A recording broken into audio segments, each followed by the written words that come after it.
અમેરિકાના વર્જિનિયા સ્ટેટમાંથી એક અત્યંત કરુણ અને હૃદયદ્રાવક અને આંખોમાં આંસુની ધારા વહાવી દે તેવા સમાચાર સામે આવ્યા છે, જેણે સમગ્ર વિશ્વમાં વસતા ગુજરાતી સમુદાયના કાળજાને કંપાવી દીધું છે. આપણા ગુજરાતના મહેસાણા જિલ્લાના વિજાપુર તાલુકાના જંત્રાલ ગામની એક લાડકવાઈ દીકરી મેઘનાબેન પટેલની અમેરિકાની ધરતી પર બહુ જ નિર્મમ અને ક્રૂર રીતે ગોળી મારીને હત્યા કરી દેવામાં આવી છે. સૌ પ્રથમ તેનો સીસીટીવી જોઈ લો.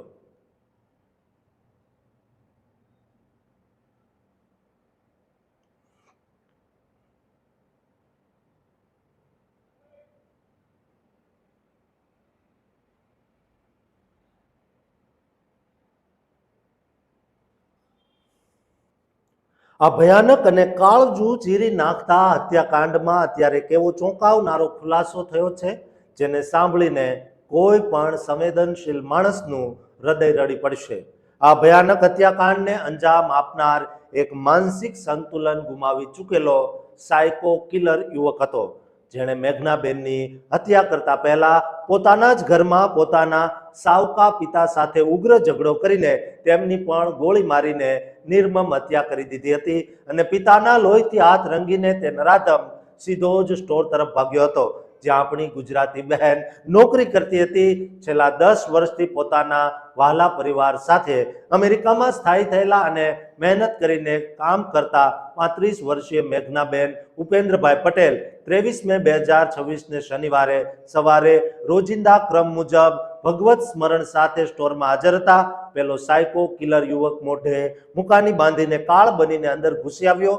સ્ટોર પર એકલા હાજર મેઘનાબેન પટેલે પોતાની અને સ્ટોરની સુરક્ષાના કારણોસર બહુ જ સામાન્ય અને વિવેકપૂર્વક આ યુવકને પોતાના મોઢા પરથી બુકાની હટાવવા માટે વિનંતી કરી, પરંતુ આટલી સામાન્ય વાત સાંભળતા જ પાપી સાયકો કિલર એટલી હદ સુધી ઉશ્કેરાઈ ગયો કે તેણે કંઈ પણ વિચાર કર્યા વિના પોતાના નેફામાંથી હથિયાર કાઢીને માસૂમ મેઘનાબેન પર 5 રાઉન્ડ ફાયરિંગ કરી દીધું.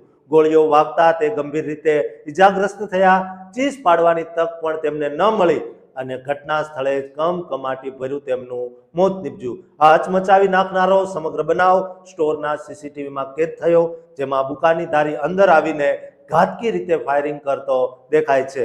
આ બંને ભયાનક હત્યાકાંડને અંજામ આપ્યા બાદ હત્યારો યુવક પાગલની જેમ પોતાની સોસાયટી તરફ ભાગ્યો, પરંતુ જ્યારે તેને અહેસાસ થયો કે પોલીસ તેને ચારેય તરફથી ઘેરી ચૂકી છે, હવે તેનો બચવાનો કોઈ રસ્તો નથી, ત્યારે ભારે ગ્લાનિ અને પાપના પસ્તાવામાં આવીને તેણે જ પોતાની બંદૂકથી નિર્દોષની જિંદગી જે રીતે છીનવી હતી તે રીતે પોતાના લમણે ફાયરિંગ કરી આત્મહત્યા કરી લીધી. પોતે પણ નરકમાં ધકેલાઈ ગયો. આ કરુણ ઘટના ત્યારે સામે આવી જ્યારે આખા સમાજ, આખા ગુજરાત, આખા મહેસાણામાં દુઃખનો પહાડ તૂટી પડ્યો. મેઘનાબેનના વૃદ્ધ પિતા કરશનભાઈ પટેલ અને વહાલી માતા કપિલાબેન હાલ જંત્રાલ ગામમાં દીકરીના વિયોગમાં ચોધાર આંસુએ રડી રહ્યા છે, જ્યારે તેમના પતિ ઉપેન્દ્રભાઈ પટેલ, માસૂમ પુત્રી નક્ષીબેન અને નાનો પુત્ર સ્મિત હાલ અમેરિકામાં અનાથ બની ગયા છે. 2 સંતાનો અનાથ બની ગયા છે અને આ શોકનું મોજું માત્ર અમેરિકા પૂરતું જ નહીં પણ ગુજરાત સુધી પહોંચી ગયું છે.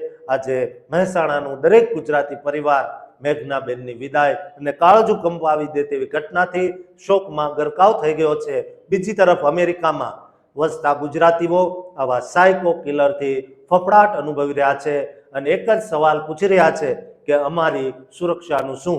દોસ્તો, આ ઘટના કોઈ ચોરી લૂંટની નથી.